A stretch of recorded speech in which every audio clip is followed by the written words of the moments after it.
नमस्कार, बहुत स्वागत है आपका। आप देख रहे हैं किस्मत कनेक्शन और मैं हूं आपके साथ शैलेंद्र पांडे।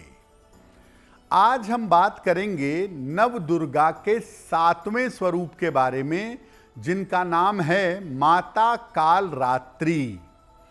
कौन है माता कालरात्रि, इनकी महिमा क्या है, इस विषय पर चर्चा करेंगे। हम आज बात कर रहे हैं माता कालरात्रि की। कौन है माता कालरात्रि और इनका स्वरूप क्या है? देखिए, माता कालरात्रि नव दुर्गा का 7वां स्वरूप है और ये स्वरूप में काफी भयंकर है। इनका रंग काला है और ये 3 नेत्रधारी हैं। माता कालरात्रि के गले में विद्युत की, बिजली की अद्भुत माला है।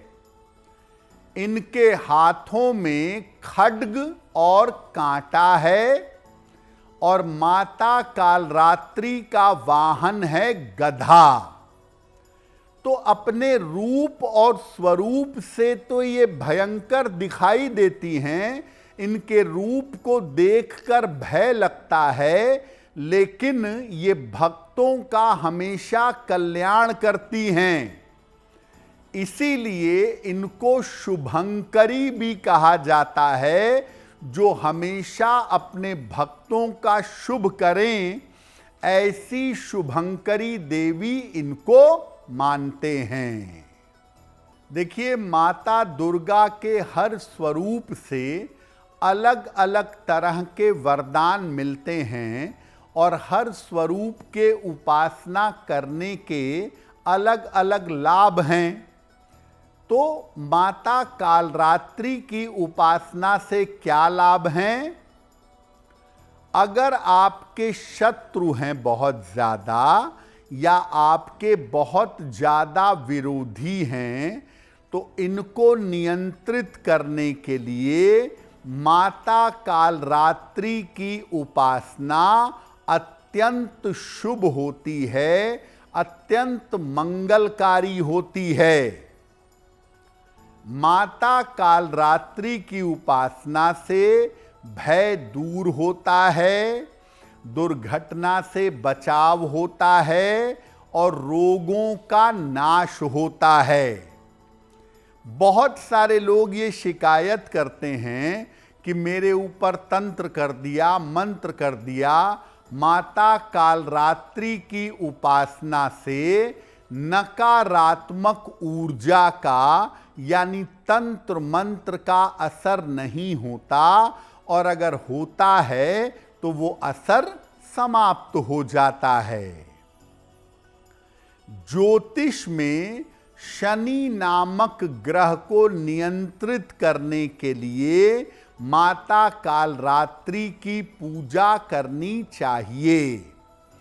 अगर शनि संबंधी किसी भी पीड़ा से परेशान हैं और नवरात्रि की सप्तमी तिथि को माता कालरात्रि की पूजा करते हैं, तो शनि संबंधी बाधा आपकी दूर हो जाएगी। तो माता कालरात्रि की पूजा करने से सबसे ज्यादा लाभ होता है शत्रु और विरोधियों को शांत करने का और नकारात्मक ऊर्जा यानी तंत्र मंत्र से छुटकारे का। माता कालरात्रि की पूजा विधि क्या है? माता के सामने घी का एक दीपक जलाइएगा, माता को लाल फूल अर्पित करिएगा और साथ में गुड़ का भोग लगाइएगा।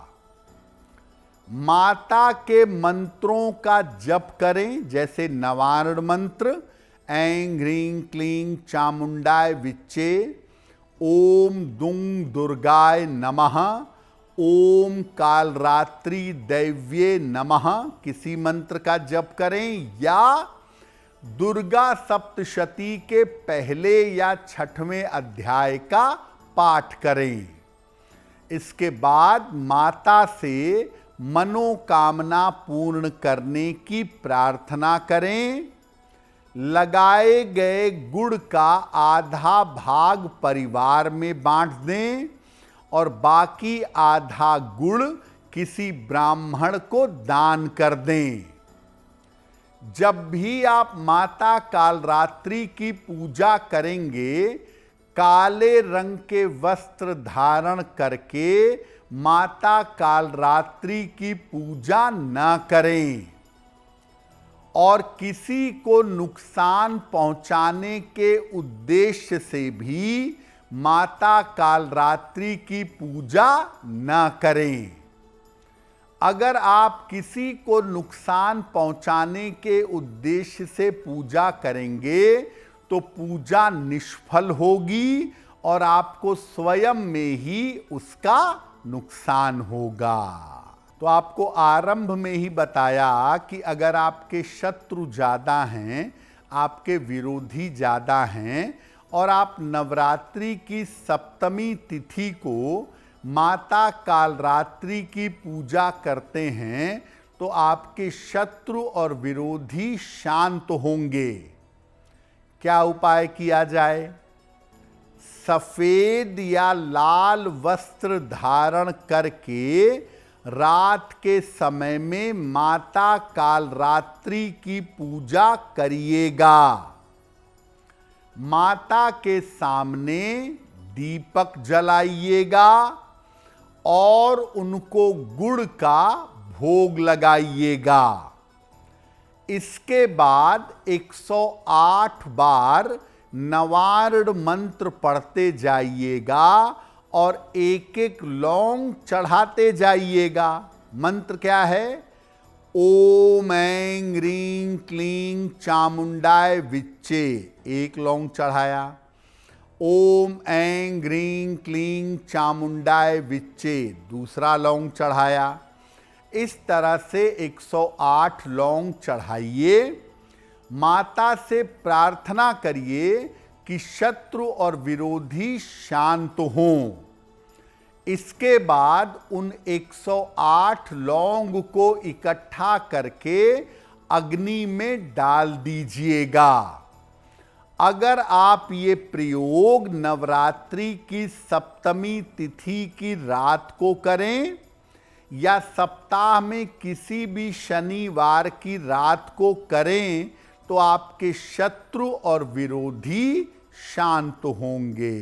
अगर आप मुझसे जुड़ करके अपनी समस्याओं का समाधान चाहते हैं और चाहते हैं कि आपकी समस्याओं को ज्योतिष के माध्यम से सुलझाया जाए तो आप हमसे संपर्क कर सकते हैं, जुड़ सकते हैं एस्ट्रो तक पर।